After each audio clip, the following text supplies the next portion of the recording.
Hello everyone. ஜனவரி 3 2026 கோயம்புத்தூர் மாவட்டம் பொள்ளாச்சி வட்டத்தில் இருக்க தாமரைக்குளம் அப்படிங்கிற பகுதியிலிருந்து 59 வயசான சுஷிலா அப்படிங்கிறவங்க பக்கத்தில் இருக்கக்கூடிய கிணத்துக்கடவு போலீஸ் ஸ்டேஷனுக்கு ரொம்பவே பரபரப்பாக போகிறாங்க. இந்த லேடியை பார்த்ததுமே அங்கே இருக்க எல்லாருக்குமே ஏதோ ஒரு அசம்பாவிதம் நடந்திருக்கு அப்படிங்கிறது அந்த லேடியோட கோலத்தை பார்த்ததுமே புரியுது. அந்த லேடி நேராக போலீஸ் ஸ்டேஷனுக்குள்ளே போனவங்க அங்கே இருக்கக்கூடிய போலீஸ்கிட்ட ஒரு முக்கியமான கம்ப்ளைண்ட்டை சொல்கிறாங்க. அது என்ன அப்படின்னா, என்னோட மகனான ரித்தீஷ், அந்த பையனுக்கு 27 வயசாகுது. கடந்த ஒரு வாரத்துக்கு மேலே என்னோட பையனை காணோம். எங்கே போனானே தெரியல. வேலைக்கு போனால் வீட்டுக்கு திரும்பி வந்துடுவான். ஆனால் ஒரு வாரமாக அவன் எங்கே போனா என்ன ஆனா அப்படின்னு சொல்லி எனக்கு ஒன்றுமே தெரியலை. சரி, வெளியூருக்கு ஏதாவது வேலையாக போயிருப்பானான்னு கேட்டு பார்க்கலான்னு சொல்லி நானும் அவனோட நம்பருக்கு நிறைய டைம் ஃபோன் பண்ணி பார்த்தேன். ஆனால் அவனோட ஃபோனு சுவிட்ச் ஆஃப் அப்படின்னு சொல்லி தான் வருது. என்னோட பையன் எங்கே போனானே தெரியல, காணாமல் போயிட்டான். அவனை தேடி கண்டுபிடிச்சு கொடுங்க சார்னு சொல்லி அங்கே இருக்கக்கூடிய போலீஸ்கிட்ட அழுதுருக்காங்க. இந்த அம்மா சொல்கிறத பார்த்தா அந்த பையன் காணாமல் போன மாதிரி தெரியல. ஏன்னா சின்ன வயசாக இருந்தால் சொல்லலாம். 27 வயசு அப்படின்னும் போது எங்கேயாவது போயிருந்தா கண்டிப்பாக ஃபேமிலிக்கு இன்ஃபார்ம் பண்ணியிருப்பான். அது மட்டும் இல்லாமல் இந்த பையனுக்கு கல்யாணமும் ஆகிருச்சு. ஸோ இந்த விஷயத்தில் ஏதோ ஒன்று இருக்குது அப்படின்னு நினச்ச போலீஸ் அந்த அம்மா கொடுத்த கம்ப்ளைண்ட்டை ரெஜிஸ்டர் பண்ணிக்கிறாங்க. அதுக்கப்புறமா அவங்களோட முதல் கட்ட விசாரணையும் ஆரம்பிக்கிறாங்க. இந்த பையன் காணாமல் போனது அப்படிங்கிறதுனால ஃபஸ்ட்டு போலீஸ் அவங்க வீட்டில் இருந்து தான் அவங்களோட விசாரணையை ஆரம்பிக்கிறாங்க. அப்படி அவங்க வீட்டில் இருந்து போலீஸ் விசாரணையை ஸ்டார்ட் பண்ணதுக்கு அப்புறமா இந்த கேஸில் எதிர்பார்க்காத நிறைய விஷயங்கள் வெளிவர ஆரம்பிக்குது. அப்படி அந்த 27 வயசாகக்கூடிய ரித்தீஷ்க்கு என்னதான் ஆச்சு, எங்கே போனா, உண்மையிலேயே காணாமல் போயிட்டானா, இல்லை அந்த பையனை யாராவது கொலை பண்ணிட்டாங்களா? இந்த மாதிரி போலீஸ்க்கு விசாரணையில் நிறைய குழப்பங்கள் இருந்தது. ஆனால் அடுத்தடுத்த கட்ட விசாரணையில் அதுக்கான பதில்கள் எல்லாமே கிடச்சிருச்சு. ஸோ ரித்தீஷ்க்கு என்ன ஆச்சு அப்படின்னு சொல்லி தெரிஞ்சுக்கிறதுக்கு முன்னாடி நீங்கள் இன்னும் நம்ம சேனலை சப்ஸ்கிரைப் பண்ணலை அப்படின்னா மறக்காமல் சப்ஸ்கிரைப் பண்ணிக்கோங்க. இந்த கேஸை ஃபுல்லாக கேட்டுட்டு இதை பற்றின உங்களோட கருத்துக்களை மறக்காமல் கீழே இருக்க கமெண்ட் செக்ஷனில் ஷேர் பண்ணுங்கள். ஸோ வாங்க வீடியோக்குள்ளே போகலாம். ரித்தீஷ் பற்றி விசாரிக்க போன போலீஸ் முதல் கட்டமாக ரித்தீஷோட மனைவி கிட்ட தான் அவங்களோட கணவனை பற்றி விசாரிக்க ஆரம்பிக்கிறாங்க. போலீஸோட முதல் கேள்வி என்ன அப்படின்னா, உங்களோட கணவரை ஒரு வாரமாக காணோன்னு சொல்லி உங்கள் மாமியார் எங்கள் போலீஸ் ஸ்டேஷனில் கம்ப்ளைண்ட் கொடுத்துருக்காங்க. ஆனால் நீங்கள் ஏன் இன்னும் கம்ப்ளைண்ட்டே கொடுக்கல அப்படின்னு சொல்லி ரித்தீஷோட மனைவி கிட்ட கேட்குறாங்க. அதுக்கு ரித்தீஷோட மனைவி என்ன சொல்கிறாங்க அப்படின்னா, இல்லை சார், நான் ஒரு வாரமாக இங்கே வீட்டில் இருக்கவே இல்லை. நான் கடந்த வாரம் தான் எங்கள் அம்மா வீட்டுக்கு போயிருந்தேன். நேற்று தான் மதுரையிலேருந்து என்னோட மாமியார் வீட்டுக்கு வந்தேன். எனக்கு அவர் காணாமல் போனது பற்றி எதுவுமே தெரியாது அப்படின்னு சொல்லி சொல்கிறாங்க. இருந்தாலும் போலீஸ் அந்த பொண்ணுக்கிட்ட இன்னும் நிறைய விஷயங்களை கேட்குறாங்க. உங்களோட கணவர் தானே, நீங்கள் அவருக்கு ஃபோன் பண்ணி பேசியிருக்க மாட்டீங்களா? நீங்கள் உங்கள் அம்மா வீட்டுக்கு போயிருந்தாலும் அவர் உங்ககிட்ட ஃபோன் பண்ணி பேசியிருப்பாருல்ல அப்படின்னு சொல்லி போலீஸ் கேட்குறாங்க. ஆனால் அந்த பொண்ணு என்ன சொல்கிறா அப்படின்னா, நான் என்னோட கணவர்கிட்ட பேசுகிறதுக்காக ஃபோன் பண்ணி பார்த்தேன் சார். ஆனால் அந்த ஃபோன் சுவிட்ச் ஆஃப்னு சொல்லி தான் வந்துச்சு. அது மட்டும் இல்லாமல் எனக்கும் என்னோட கணவருக்கு இடையில ஏகப்பட்ட சண்டை இருக்குது. அடிக்கடி எனக்கும் அவருக்கும் சண்டை வந்துக்கிட்டே தான் இருக்கும். கடந்த முறை 2 பேருக்கு இடையில சண்டை வந்ததுனால தான் நான் அவர்கிட்ட கோவிச்சுக்கிட்டு என்னோட அம்மா வீட்டுக்கே போயிட்டேன் அப்படின்னு சொல்லி அவங்க சொல்லியிருக்காங்க. இதை கேட்ட போலீஸை என்ன நினைக்கிறாங்கன்னா, ஓ, கணவன் மனைவிக்கு இடையில ஏற்பட்ட சண்டைனால தான் இவங்க அவங்க அம்மா வீட்டுக்கு போயிருப்பாங்க போல, அதுதான் இப்போ இவங்க வீட்டுக்கு வந்திருக்காங்க அப்படின்னு சொல்லி அவங்க நினைக்கிறாங்க. இதுக்கப்புறமா ரித்தீஷோட அம்மா கிட்டேயும் போலீஸ் விசாரிக்கிறாங்க. எப்போ நீங்கள் ரித்தீஷை கடைசியாக பார்த்தீங்க? உங்ககிட்ட போகும்போது சொல்லிட்டு போனாரா? வெளியூருக்கு அடிக்கடி எதுவும் வேலை விஷயமா போவாரா? இந்த மாதிரி போலீஸ் அவங்க அம்மா கிட்ட நிறைய கேள்வி கேட்குறாங்க. அவங்க அம்மாவோட பதில்களில் போலீஸ்க்கு தேவையான எந்த ஒரு விஷயமுமே கிடைக்கல. அதுக்கப்புறமா போலீஸ் அடுத்த கட்ட விசாரணையை ஆரம்பிக்கிறாங்க. அதாவது அந்த ஏரியாவில் இருக்கக்கூடிய சிசிடிவி ஃபுட்டேஜஸ் அங்கே இருக்கவங்க கிட்ட போலீஸ் விசாரிக்க ஆரம்பிக்கிறாங்க. அப்படி விசாரிக்கும் போது தான் போலீஸ்க்கு ஒரு முக்கியமான க்ளூவே கிடைக்குது. அதாவது டிசம்பர் மாதம் 26ஆம் தேதி அன்னைக்கு ரித்தீஷ் அப்படிங்கிறவரோட வீட்டு பக்கத்தில் ஒரு ஆம்புலன்ஸ் போகிறத போலீஸ் சிசிடிவி ஃபுட்டேஜ் மூலமாக பார்க்குறாங்க. அது மட்டும் இல்லாமல் அந்த ஏரியாவில் இருக்க ஒரு சிலரும் அந்த ஆம்புலன்ஸை பார்த்ததாகவும் சொல்லியிருக்காங்க. அதுக்கப்புறமா போலீஸ் அந்த சிசிடிவி ஃபுட்டேஜில் பார்த்த ஆம்புலன்ஸ் எங்கே வாங்கப்பட்டது, எங்கே ரெஜிஸ்ட்ரேஷன் பண்ணியிருக்காங்க, இந்த மாதிரி அந்த நம்பர் எல்லாம் வச்சு விசாரிக்கும் போது தான் அந்த ஆம்புலன்ஸ் கரூரில் ரெஜிஸ்டர் பண்ணியிருக்க விஷயம் தெரிய வருது. கரூரில் இருக்கிறதுக்கும் இங்கே வந்ததுக்கும் என்ன சம்மந்தம் இருக்குது? ஸோ இந்த வழக்கில் இந்த ஃபுட்டேஜ் நமக்கு பெரிய அளவில் யூஸ்ஃபுல்லாக இருக்க வாய்ப்பு இருக்குன்னு சொல்லிட்டு திரும்பவும் போலீஸ் ரித்தீஷோட மனைவியான இந்திராணி கிட்ட விசாரணையை ஆரம்பிக்கிறாங்க. இப்போ போலீஸ் என்ன கேட்குறாங்க அப்படின்னா, டிசம்பர் மாதம் 26ஆம் தேதி அன்னைக்கு மிட் நைட்டில் உங்கள் வீட்டுக்கு பக்கத்தில் ஆம்புலன்ஸ் வந்துட்டு போகிறதுக்கு என்ன இருக்குது அப்படின்னு சொல்லி கேட்குறாங்க. அது மட்டும் இல்லாமல் அந்த ஆம்புலன்ஸ் வந்தப்போ நீங்கள் இங்கே வீட்டில் தான் இருந்திருக்கீங்க, அதுக்கப்புறமா தான் நீங்கள் உங்கள் அம்மா வீட்டுக்கு கிளம்பி போயிருக்கீங்க. அப்படின்னா இந்த ஆம்புலன்ஸ் எதுக்காக உங்கள் வீட்டுக்கு பக்கத்தில் வந்துட்டு போச்சு அப்படின்னு சொல்லி போலீஸ் கேட்குறாங்க. இப்படி போலீஸ் நிறைய கேள்விகளை கேட்கும்போது இந்திராணியோட நடவடிக்கைகள் கொஞ்சம் கொஞ்சமாக மாற ஆரம்பிக்குது. போலீஸ்கிட்ட அவங்க என்ன சொல்கிறாங்க அப்படின்னா, சார், இந்த ஏரியாவில் வயசானவங்க நிறைய பேர் இருப்பாங்க, யாருக்காவது உடம்பு சரியில்லாமல் போயிருக்கோம், அவங்கள கூட்டிகிட்டு போகிறதுக்காக தான் ஆம்புலன்ஸ் வந்துட்டு போயிருக்கோம் சார், மற்றபடி நீங்கள் கேட்குற மாதிரி இங்கே எந்த ஒரு அசம்பாவிதமுமே நடக்கலை அப்படின்னு சொல்லியிருக்காங்க. ஆனால் போலீஸ்க்கு இந்த இந்திராணியோட பதில்கள் எதுவுமே திருப்தியான ஒரு பதிலாகவே இல்லை. அது கூடவே ஃபஸ்ட்டு இந்திராணி சொன்ன விஷயங்களுக்கும் இப்போ அவங்களோட பேசக்கூடிய விஷயங்களுக்கும் நிறைய முரண்பாடுகள் இருக்கிறதையும் போலீஸ் கண்டுபிடிக்கிறாங்க. இப்போ போலீஸ் அவங்க மேலே சந்தேகம் அதிகம் வந்ததுனால இன்னும் நிறைய கேள்விகளை அடுக்கடுக்காக கேட்குறாங்க. அப்போது இந்திராணி முன்னுக்கு பின் முரளாக பதில் சொல்லவும் ஆரம்பிக்கிறாங்க. கடைசியாக வேற வழி இல்லாமல் என்னோட கணவரை நான் தான் கொலை பண்ணேன் அப்படின்னு சொல்லிட்டு ஒரு வாக்குமூலமும் கொடுக்குறாங்க. இதை கேட்டதுமே ரித்தீஷோட அம்மாவுக்கு தூக்கி வாரி போட்டிருக்கு. தன்னோட பையனை காணும்னு சொல்லி தான் போலீஸ் ஸ்டேஷனுக்கு போயிட்டு கம்ப்ளைண்ட் கொடுக்குற வரைக்கும் மருமக இந்த மாதிரி ஏதோ நடந்த மாதிரி காட்டிக்கவே இல்லையே, அவள் எப்பயும் போல கேஷுவலாக தான் இருந்தா, ஆனால் என்னோட பையனை கொலை பண்ணிட்டு தான் இவ இப்படி இருக்காளா அப்படின்னு சொல்லி அவங்க அம்மா ரொம்பவே ஷாக் ஆகியிருக்காங்க. போலீஸ் அவங்க ஸ்டைலில் எந்த ஒரு விசாரணையுமே நடத்தாமல் இந்திராணி அவங்க செஞ்ச தவற ஒத்துக்கிட்டாங்க. இதனால் போலீஸ் மேலதிக விசாரணைக்காக அவங்கள வீட்டிலேருந்து அரெஸ்ட் பண்ணி போலீஸ் ஸ்டேஷனுக்கு கூட்டிகிட்டு போயிட்டு, எதனால் கொலை பண்ணீங்க, அப்படி உங்கள் கணவர் என்ன பண்ணார், இந்த மாதிரி இந்த கொலையோட மோட்டிவ் என்னன்னு தெரிஞ்சுக்கிறதுக்கான விசாரணையை ஸ்டார்ட் பண்ணுறாங்க. விசாரணையில் முதல் கட்டமாக இந்த இந்திராணி என்ன சொல்கிறாங்கன்னா, நானும் என்னோட நண்பரும் சேர்ந்து தான் என்னோட கணவரை கொலை பண்ணோம் அப்படின்னு சொல்லி வாக்குமூலம் கொடுக்குறாங்க. இங்கே அவங்க நண்பர் அப்படின்னு சொல்லக்கூடியது தன்னோட சொந்த சித்தப்பாவை தான். இதை கேட்ட போலீஸ் என்ன கேட்குறாங்க அப்படின்னா, சித்தப்பாவும் நீயும் சேர்ந்து கொலை பண்ணுற அளவுக்கு என்ன இருக்குது, அதுவும் இல்லாமல் நீ அவருக்கு மகள் ஸ்தானத்தில் இருக்க, அவர் உனக்கு அப்பா ஸ்தானத்தில் இருக்காரு, உங்கள் ஃபேமிலிக்கு ஏதோ சொத்து பிரச்சனை எதுவும் இருக்கா, இல்லை உன்னோட கணவர் அடிக்கடி உன் கூட தகராறில் ஈடுபடுறாருன்னு சொல்லி உன்னோட சித்தப்பாவை வச்சு நீ கொலை பண்ணியா அப்படின்னு சொல்லி போலீஸ் கேட்குறாங்க. இவங்க கேட்ட கேள்விக்கு இந்திராணி சொன்ன பதில் இன்னும் பெரிய ஒரு ஷாக்கான விஷயமா இருந்திருக்கு. அதாவது இந்த இந்திராணிக்கும் சித்தப்பான்னு சொல்லக்கூடிய வினோத்குமாருக்கு இடையிலையும் திருமணத்தை தாண்டின ஒரு தவறான உறவு இருந்திருக்கு.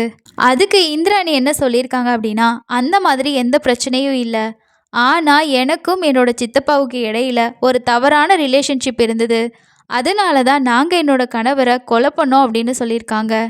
இதை பற்றி இன்னும் கூடுதலாக இந்திராணி என்ன சொல்லியிருக்காங்க அப்படின்னா, என்னோட கணவரான ரித்தீஷ்க்கு 27 வயசு ஆகுது, அவர் ஒரு கூலி தொழிலாளி தான்.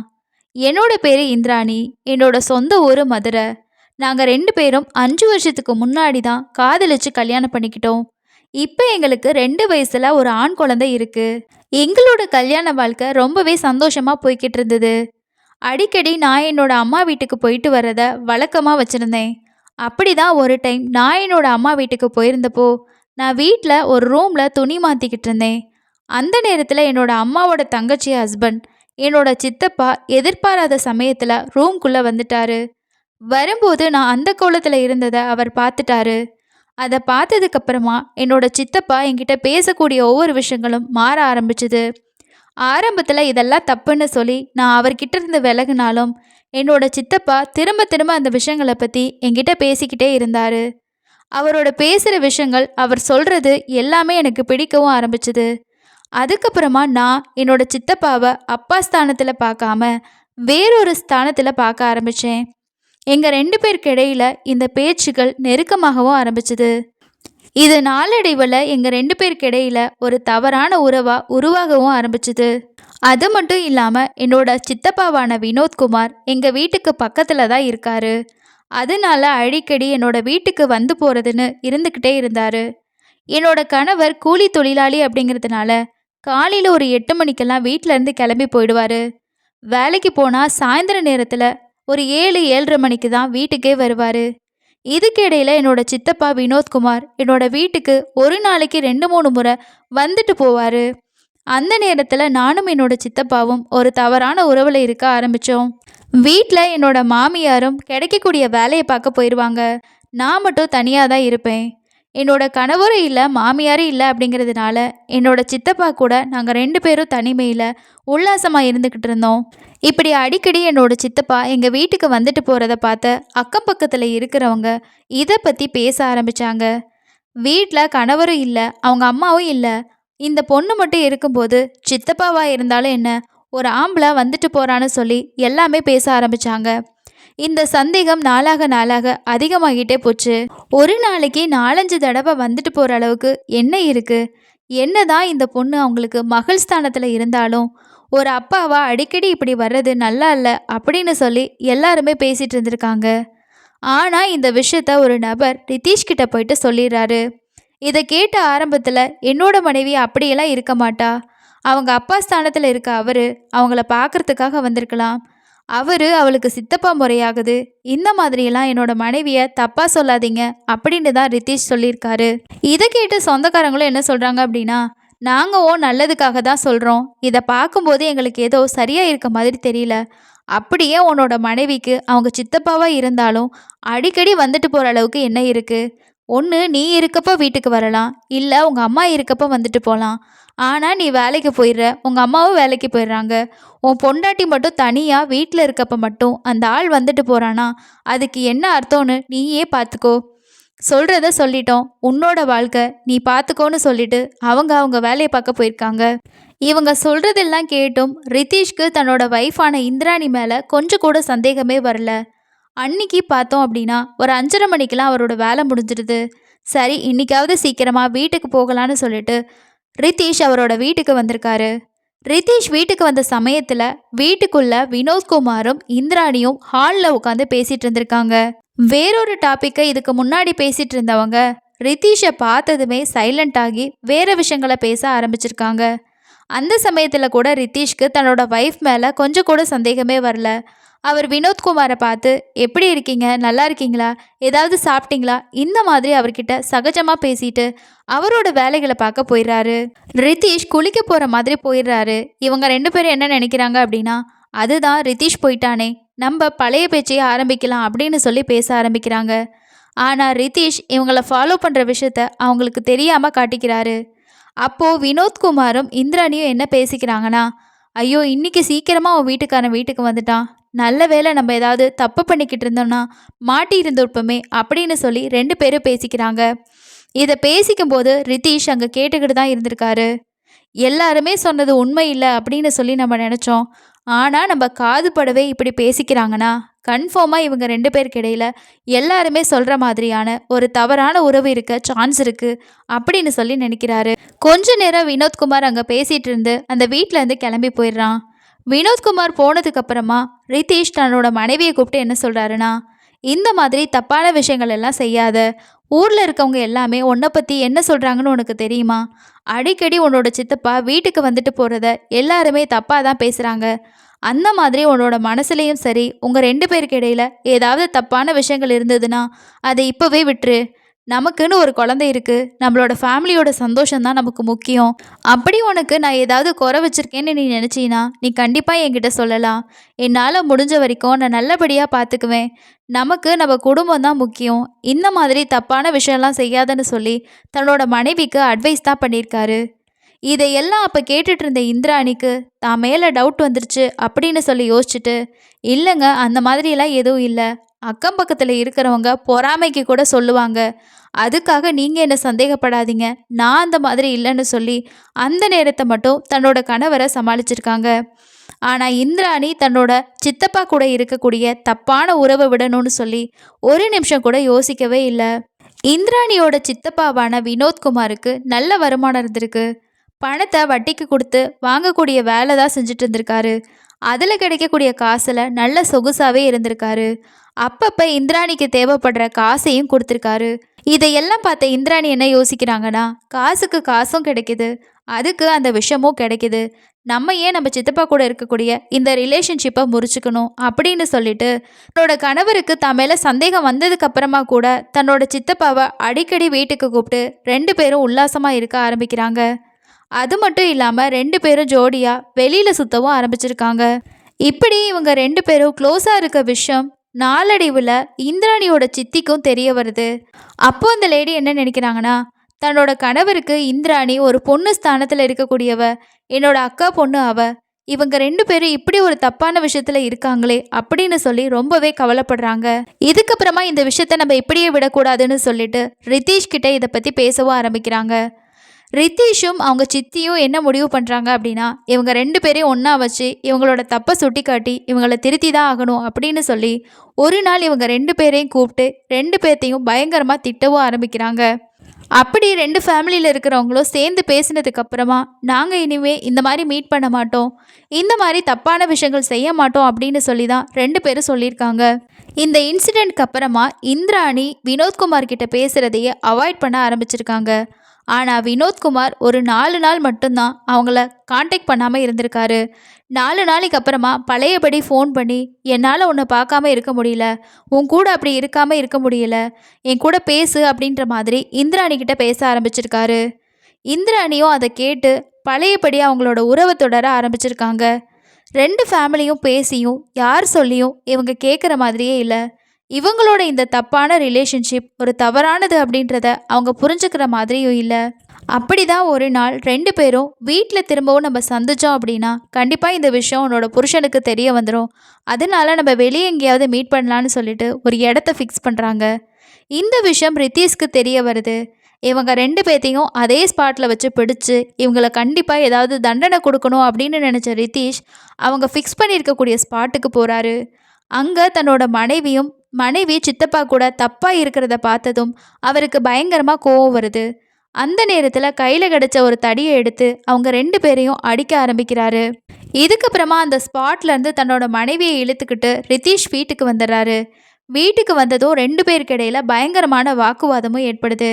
இப்போ ரித்தீஷ் என்ன சொல்கிறாரு அப்படின்னா, என்னோட பையனையும் என்னையும் விட்டுரு, நாங்கள் எங்கேயாவது போயிடுறோம், நாங்கள் அங்கே போயிட்டு பொழைச்சிக்கிறோம், நீ உன்னோட சித்தப்பா கூடயே போயிட்டு சந்தோஷமாக வாழ்ந்துக்கோ, எவ்வளவோ சொல்லி பார்த்துட்டேன், நீ யோசிக்கிற மாதிரியே இல்லை, இதுக்கு மேலே உன் கூட வாழ்கிறதுக்கு என்னால் முடியாது அப்படின்னு சொல்கிறாரு. அன்னைக்கு ரித்தீஷ் ரொம்பவே கடுமையாக இந்திராணியை தாக்கவும் செய்கிறாரு. இதனால இந்திராணி என்ன யோசிக்கிறாங்க அப்படின்னா, இதுக்கு மேலேயும் தன்னோட கணவரை விட்டு வச்சோம் அப்படின்னா நம்மளோட வாழ்க்கையில் சந்தோஷமாக இருக்க முடியாது, இவனோட கதையை முடிச்சு விட்டாதான் நம்ம சந்தோஷமாக இருக்கலாம் அப்படின்னு நினச்சி உடனே வினோத்குமாருக்கு கால் பண்ணுறாங்க. கால் பண்ணதும் என்னோட கணவர் இந்த மாதிரி என்னை பயங்கரமாக சண்டை போட்டு கொடூரமாக தாக்குறாரு, இதுக்கு மேலே என்னால் அவர்கிட்ட அடி வாங்கவோ சண்டை போடவோ முடியாது, அதனால இப்போவே நம்ம அவரோட கதையை முடிச்சாகணும், அப்படி முடித்தா மட்டும்தான் நம்ம நினச்ச நேரம் சந்தோஷமாக இருக்கலாம் அந்த மாதிரி சொல்லியிருக்காங்க. இதுக்கப்புறமா இந்திராணியும் வினோத்குமாரும் சேர்ந்து ரித்தீஷோட கதையை முடிக்கிறதுக்கான ஒரு பிளானை போட்டிருக்காங்க. இவங்க பிளான் படி இந்த வினோத்குமார் என்ன சொல்லியிருக்கான் அப்படின்னா, ரித்தீஷ் நல்லாவே சரக்கடிப்பான், அதனால் அவனுக்கு நீ சரக்கு வாங்கி ஊற்றி கொடு, அவன் குடிச்சிட்டு மட்டையானதுக்கு அப்புறமா எனக்கு ஃபோன் பண்ணு, நான் வீட்டுக்கு வந்து அவனோட கதையை முடிச்சிடுறேன் அப்படின்னு சொல்லியிருக்காரு. இந்திராணியும் தன்னோட சித்தப்பா சொன்ன மாதிரி செஞ்சுட்டா தன்னோட லைஃபு ஃப்ரீடம் கிடச்சிரும், நம்ம நினச்ச நேரம் சந்தோஷமாக இருக்கலாம் அப்படின்னு சொல்லிட்டு பிளான் பண்ணுறாங்க. சரியா டிசம்பர் மாதம் 26ஆம் தேதி நைட்டு ஒரு 8:30 மணிக்கு ரித்தீஷ் வேலையை முடிச்சுட்டு வீட்டுக்கு வர்றாரு. அன்னைக்கு இந்திராணி எல்லாமே நான் மாறிட்டேன் அப்படிங்கிற மாதிரி ரித்தீஷ் கிட்ட ரொம்ப பாசமாக பேசுகிறாங்க. அன்னைக்கு ரித்தீஷ்க்கு பிடிச்ச எல்லா விஷயத்தையும் சமைச்சும் கொடுக்குறாங்க. கூடவே அவங்க சரக்கு பாட்டிலையும் வாங்கி வச்சு அவர் கேட்கக்கூடிய அளவுக்கு ஊற்றியும் கொடுக்குறாங்க. அதிகமாக குடித்த ரித்தீஷ் போதையில் மயங்கிடுறாரு. அவர் மயங்கினதுமே இதுதான் சமயம் அப்படின்னு சொல்லிட்டு இவங்க வினோத்குமாருக்கு கால் பண்ணி வர வைக்கிறாங்க. ரிதீஷ் வீட்டில் போதையில் மயங்கி கிடந்ததை தங்களுக்கு சாதகமாக பயன்படுத்திக்கிட்டு அன்னைக்கு கூட இவங்க 2 பேரும் அதே வீட்டில் உல்லாசமாகவும் இருந்திருக்காங்க. அதுக்கப்புறமா இந்த வினோத்குமார் என்ன சொல்கிறான் அப்படின்னா, ரிதீஷோட கை கால்களை ஃபஸ்ட்டு கட்டு அப்படின்னு சொல்கிறாங்க. ரிதீஷோட கை கால்கள் கட்டப்பட்டதுக்கு அப்புறமா இந்திராணி தலையணியை எடுத்துகிட்டு வந்து அவரோட முகத்தில் வச்சு அழுத்த ஆரம்பிக்கிறாங்க. ஏற்கனவே அவர் போதையில் மயக்கத்தில் தான் இருந்தார். இப்போது அவரோட முகத்தில் வந்துச்சு தலையணி வச்சு அழுத்துனதுனால மூச்செடுக்க முடியாமல் அதே இடத்துல அவர் துடிச்சு இறந்து போகிறாரு. இதுக்கப்புறமா இறந்து போன நபரோட பாடியை நம்ம இங்கேருந்து டிஸ்போஸ் பண்ணிட்டோம் அப்படின்னா நம்ம கண்டிப்பாக மாட்டிக்க மாட்டோம் அப்படின்னு சொல்லி 2 பேரும் பிளான் பண்ணுறாங்க. இந்த நபரை இங்கேருந்து ரொம்ப தூரத்தில் எடுத்துகிட்டு போயிட்டு இவரோட பாடியை போட்டுட்டோம் அப்படின்னா கண்டிப்பாக நம்ம மாட்ட மாட்டோம் அப்படின்னு நினைக்கிறாங்க.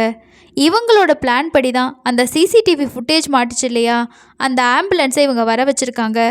அந்த ஆம்புலன்ஸில் தான் இறந்து போன ரிதீஷோட பாடியை ஏற்றிட்டு போயிட்டு கிட்டத்தட்ட இவங்க வீட்டில் இருந்த ஒரு 150 கிலோமீட்டர் தூரத்தில் இருக்க கரூரில் ஒரு காட்டுப்பகுதியில் கொண்டு போயிட்டு போடலாம் அப்படிங்கிறது தான் இவங்களோட பிளானாக இருந்திருக்கு. ஆனால் அப்படி பிளான் பண்ணி எடுத்துகிட்டு போனவங்க அந்த காட்டுப்பகுதியில் கொண்டு போய் வீசாமல் ரயில் ரோட்டில் போட்டோம் அப்படின்னா ட்ரெயினில் அடிபட்டு செத்து போயிட்டாங்க, அந்த மாதிரி இருக்கும்னு சொல்லிட்டு இவங்க ட்ரெயின் போகக்கூடிய அந்த பாதையோட ஓரத்துலேயே அந்த பாடியை போட்டுட்டு வந்திருக்காங்க. விசாரணையில் இந்திராணி இந்த விஷயத்தை எல்லாமே சொன்னதுக்கப்புறமா இறந்து போன ரிதீஷோட பாடியை கைப்பற்றத்துக்கான நடவடிக்கைகளை போலீஸ் எடுக்க ஆரம்பிக்கிறாங்க. இவங்க சொன்ன மாதிரியே போலீஸ் அந்த ஸ்பாட்டுக்கு போய் பார்க்கும்போது அங்கே ஆல்ரெடி இந்த ரிதீஷோட பாடி பயங்கரமான துர்நாற்றம் வீச ஆரம்பிச்சிருக்கு. ஏன்னா அவர் இறந்து 1 வாரத்துக்கு அப்புறமா தான் போலீஸ்க்கே கம்ப்ளைண்ட் கிடச்சிருக்கு. அதனால பாடி பாதி அளவுக்கு அழுகி ரொம்பவே பேட் ஸ்மெல் வரவும் ஆரம்பிச்சிருக்கு. அதனால அதே இடத்துல போலீஸ் அட்டாப்சி பண்ணவும் ஆரம்பிச்சிருக்காங்க. கடைசியாக அட்டாப்சி ரிப்போர்ட்டில் அந்த நபர் மூச்சு திணறல்னால தான் இறந்திருக்காரு அப்படின்னு சொல்லியும் தெரிய வருது. இந்த சம்பவத்தில் ஈடுபட்ட இந்திராணியே இது தொடர்பான எல்லா விஷயத்தையும் சொன்னதுனால போலீஸ் இந்திராணி மேலேயும் வினோத்குமார் மேலேயும் கேஸ் ஃபைல் பண்ணிவிட்டு வினோத்குமாரை தேடுறதுக்கான நடவடிக்கைகளை எடுக்கிறாங்க. இந்த சம்பவம் எல்லாம் வெளியில் வந்தப்போ வினோத்குமார் தலைமறைவாக இருந்த விஷயமும் தெரிய வருது. போலீஸ் அவரை பிடிக்கிறதுக்கான நடவடிக்கைகளையும் எடுத்துகிட்டு இருந்தாங்க. கணவரோட கதையை முடிச்சிட்டோம் அப்படின்னா சித்தப்பா கூட ரொம்ப சந்தோஷமாக இருக்கலாம், நினச்ச நேரம் ஜாலியாக இருக்கலாம்னு நினச்ச இந்திராணி இப்போது சிறையில் கம்பிகளை எண்ணிட்டுருக்காங்க. இந்த சம்பவத்தில் இந்திராணி தன்னோட சித்தப்பா அப்படின்னு சொல்லி யோசிக்கலை. சித்தப்பா அப்படிங்கிற உறவு தனக்கு இன்னொரு அப்பா அப்படிங்கிறதையும் அவங்க நினைக்கல. ஆனால் அவர் கூட இருக்க தவறான உறவை மட்டும் யோசிச்சு அதுதான் தனக்கு சரியாகவும் இருக்கும்னு நினச்சி எல்லாமே தெரிஞ்சும் தன்னோட கணவர் தன்னை மன்னிச்சு தன்னோட குடும்பத்துக்காக ஏற்றுக்கிட்டாரு.